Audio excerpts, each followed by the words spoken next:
At 3:12 a.m., in the black water of the central Persian Gulf, an Arleigh Burke-class destroyer cuts a pale wake through humid darkness. The ship is running a routine security transit, 30-plus knots available under steel and gas turbines. But tonight, the sea feels wrong. Inside Combat Information Center, radar scopes glow emerald over tired faces. Headsets hiss. Coffee goes cold beside consoles.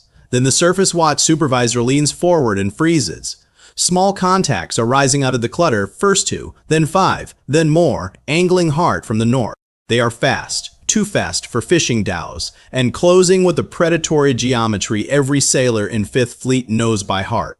On the bridge, the officer of the deck watches the horizon through night optics as the contacts spread into a fan. No running lights, no radio call. Cisnero wakes in hard turns. The captain is called in seconds. General quarters has not sounded yet, but the ship already feels like a weapon waking up. Far forward, the 5-inch gun sits trained off centerline, dark and patient. Midships. Crews move toward the Mk-38 mounts. In CIC, the tactical picture sharpens. 11 small boats, multiple vectors, nearest contact outside 1 mile and shrinking fast. At this range, time is no longer measured in minutes. It is measured in decisions. The Persian Gulf is not just water. It is a pressure chamber for the global economy and one of the most dangerous corridors on Earth. Roughly a fifth of the world's seaborne oil passes through the nearby Strait of Hormuz, and every navy in the region understands that a confrontation here does not stay local for long.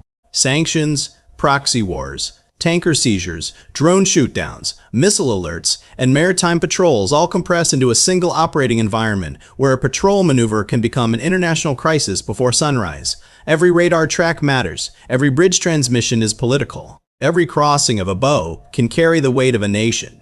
For the United States, destroyers in the Gulf do more than escort ships or show the flag. They enforce freedom of navigation, reassure partners, collect intelligence, and remind every regional actor that the sea lanes remain open. For Iran's Islamic Revolutionary Guard Corps Navy, the same waters offer something else, an arena built for asymmetric pressure. The Gulf is narrow, crowded, and bordered by Iranian coastline, islands, missile sites, and concealed launch points. It favors speed, surprise, and ambiguity. That is what makes this encounter dangerous. It is not random harassment. It is a contest over who controls escalation in the most sensitive maritime choke point on the planet. The boats now charging the destroyer are not conventional warships. They are fast inshore attack craft, the sharp end of Iran's maritime harassment doctrine. Light, narrow, and violent in acceleration, some can reach speeds approaching 70 knots in favorable conditions. Their silhouettes are small enough to hide in sea clutter and coastal traffic, but their threat is real. Depending on the craft, they can carry heavy machine guns, rocket launchers, anti-ship missiles, or explosive payloads. Their strength is not armor. Their strength is mass, timing, and the confusion they create in the first moments of contact, when commanders must judge intent before a lethal threshold is crossed. Tonight, their movement is deliberate. 2 boats run directly up the destroyer's forward quarter, forcing the U.S. crew to consider a crossing. 3 more widen left, threatening the stern and trying to stretch the ship's defensive arcs. Others hang back at offset bearings, ready to converge if the American captain turns the wrong way. This is classic swarming behavior. Isolate the target, compress reaction time, and force a large combatant into hesitation under cameras and shoreline observation. The strategic objective is simple but powerful. Make the destroyer yield course, broadcast the image, and prove that in these waters, even a multi-billion-dollar warship can be made to react to small boats in the dark. The nearest craft tears inside 1,000 yards, then 800, then 6. The bridge-to-bridge radio crackles with warnings in English and repeated calls on maritime distress frequencies. No answer. Horn blasts follow, sharp and urgent across the water. Still nothing. 1 boat slices across the destroyer's bow line at high speed, not yet inside collision range, but close enough to force everyone on the bridge to imagine the next 5 seconds. Another contact punches toward the starboard beam and briefly disappears in the ship's own blind geometry before reappearing on the tactical display. The CIC watch team begins calculating closest point of approach. The numbers are ugly. What makes this worse is everything beyond the boats themselves. The Gulf at night is never empty. Merchant traffic moves on predictable lanes. Tankers sit heavy in the water, and civilian crews nearby have no idea how quickly a gray zone confrontation can become live fire. Close to shore, Iranian sensors and missile batteries may already be watching. A destroyer can defeat a swarm, but doing so in confined waters under a possible coastal missile umbrella is not a simple gunnery drill. It is a layered command problem. Misjudged too early, and Washington owns an escalation. Wait too long, and the ship risks collision, suicide attack, or a close-range weapons engagement with almost no room to maneuver. An Arleigh Burke destroyer is built for this kind of pressure, but not in the way civilians imagine. Its power is not just in missiles. It is in the combat system. Phased array radar holds the surface picture together while operators fuse returns, optical feeds, electronic emissions, and voice circuits into one evolving decision. The ship can make more than 30 knots, displaces over 8,000 tons, and carries a layered arsenal that ranges from standard missiles and evolved Sea Sparrow missiles to torpedoes, close-in defenses, and the 5-inch Mk-45 gun. Against aircraft or missiles, that layered defense is legendary. Against tiny boats and cluttered littorals, the challenge is different, detection is harder, intent is murkier, and seconds matter more than range. Iran's answer to that imbalance has long been asymmetry. Instead of meeting American naval power symmetrically, the Revolutionary Guard Navy builds a doctrine around swarms, dispersion, coastal cover, mines, and overlapping shore-based anti-ship missile zones. The idea is not always to sink a destroyer in open battle. It is to present so many fast-moving threats from so many angles under so much political ambiguity that the larger force loses initiative. In the Gulf, a small craft does not need to outrange a destroyer. It only needs to get close enough, fast enough, and in enough numbers to make the U.S. Manner operate under compressed, public, high-risk decision cycles. That is the tactical knife edge this destroyer is now standing on. But the swarm has misread one thing. The destroyer is not a lonely steel silhouette on black water. It is the visible tip of a wider American kill web. Long before the boats appear on the bridge windows, they exist in layers of surveillance and procedural readiness. The ship's electro-optical systems are already identifying hull shapes. Communications links are already passing the picture outward. The captain does not need to guess whether this is one boat or 11. CIC gives him bearings, speeds, closure rates, and maneuver patterns in real time. That means the response can stay controlled, calibrated, and fast. In a confrontation where confusion is a weapon, clarity becomes the hidden advantage. There's another layer, and it arrives from above. The destroyer's embarked MH-60R helicopter is brought to immediate alert, its crew moving with practice speed toward a machine built for maritime hunting in darkness. With radar, infrared optics, and armed overwatch capability, the helicopter changes the geometry of the fight. Fast boats are dangerous when they control angles near the surface. They are far less comfortable when they are watched from overhead, tracked against open water, and illuminated as individuals rather than as a blur in the night. The swarm expects to overwhelm a ship's line of sight.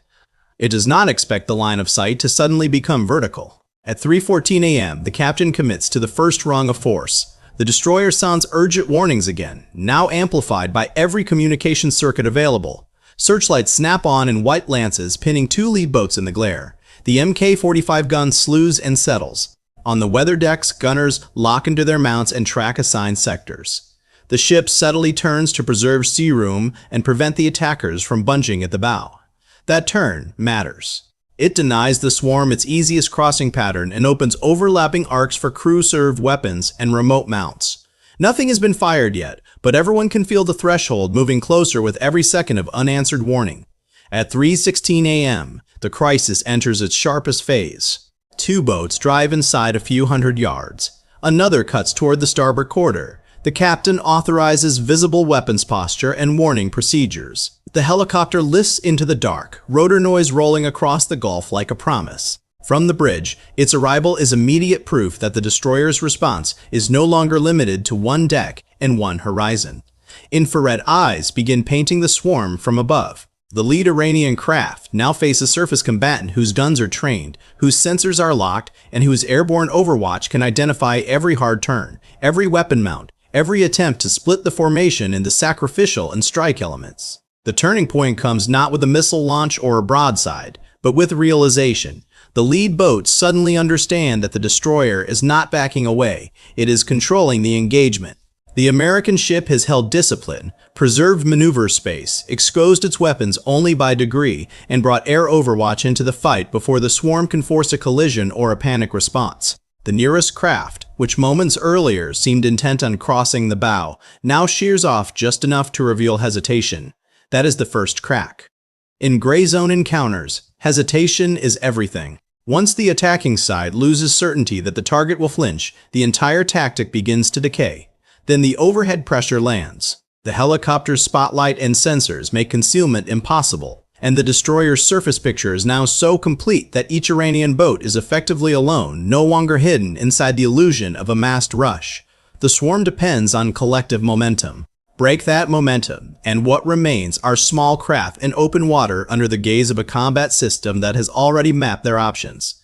One boat pulls wider north, another reduces speed. Radio silence, once used as intimidation, becomes uncertainty. At 3:20 a.m., exactly 8 minutes after first detection, the psychological center of the fight shifts. The destroyer is no longer reacting to the swarm. The swarm is reacting to the destroyer. Once that balance breaks, the enemy plan begins to collapse fast. The boats no longer close in coordinated lanes.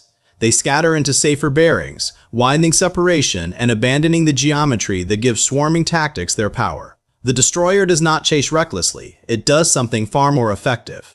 It holds formation discipline, keeps weapons trained, preserves its route, and forces the attackers to be the first to disengage. That matters operationally and politically. The United States ship does not need dramatic footage of destruction. It needs proof that it can hold water, protect itself, and deny coercion without handing the other side a propaganda victory. In the Gulf, restraint under pressure is not passivity. It is combat power under control. For the Iranian crews, the failure is immediate and costly even without a hull sinking beneath them. Their objective is to intimidate, disrupt, and impose reaction. Instead, they have revealed tactics profiles, approach patterns, and command habits to a ship designed to collect every signal available in a crisis. Their speed has burned fuel. Their aggression has produced no retreat. Their formation has been broken under illumination and overwatch. The destroyer continues on course, louder now in strategic meaning than if it had opened fire. Behind the fading wakes, the Gulf falls into a strange silence, not peace, not safety. Just the silence that follows a failed challenge when every man on every bridge knows how close the night came to crossing the line. What happens here reverberates far beyond one-night transit. The lesson is not that fast. Boats are harmless. They are not. In restricted waters backed by coastal missiles, mines, and remote sensors, they remain one of the most dangerous asymmetric threats in modern naval warfare. The lesson is that deterrence in chokepoints depends on integrated response, not just firepower. Sensors, discipline, aviation support, rules of engagement, and command judgment all matter as much as missiles in the tubes. A destroyer wins this kind of confrontation by refusing to be rushed into confusion. It keeps the initiative by seeing first, classifying fast, escalating deliberately, and making the other side understand that surprise has already failed. For allies watching tanker routes, the message is equally important. Maritime security in the Gulf is not maintained by speeches or maps. It is maintained ship by ship, watch team by watch team. In moments when one commander must decide whether a contact at 300 yards is posturing, probing, or the first move of a lethal attack, the strategic consequence of this night is therefore psychological as much as tactical. It shows that gray zone aggression can still be answered with precision and control. It also reminds every navy in the region that future wars may begin, not with fleets exchanging salvos, but with small, fast chafes on black water testing whether a major power still has the will to hold the line. By dawn, the destroyer is still moving through the Gulf, its wake glowing under the first wash of light. Most of the world never hears the radio calls, never sees the radar plots, never feels what 8 minutes can do to a ship's heartbeat. But that is how maritime power often works. Not as cinematic explosions on a horizon, but as quiet contests of nerve, technology, training, and lawful force in the dark. A great navy is not measured only by what it can destroy. It is measured by what it can prevent, by the crises it can dominate without letting them become wars, and by the sea lanes it keeps open while others try to close them. At 3:12 a.m., 11 fast boats believe they can make a destroyer yield. 8 minutes later, the Gulf goes silent because the test has failed. The ship does not disappear into legend because it fires first. It enters the documentary record because it does not. It sees the trap, absorbs the pressure, brings hidden strength to the surface, and leaves the other side with nothing but broken momentum and fading wake lines. That is the real power on display in the Persian Gulf. Not noise, not bravado, but controlled dominance at the edge of escalation, where global security can hinge on the judgment of a captain before sunrise.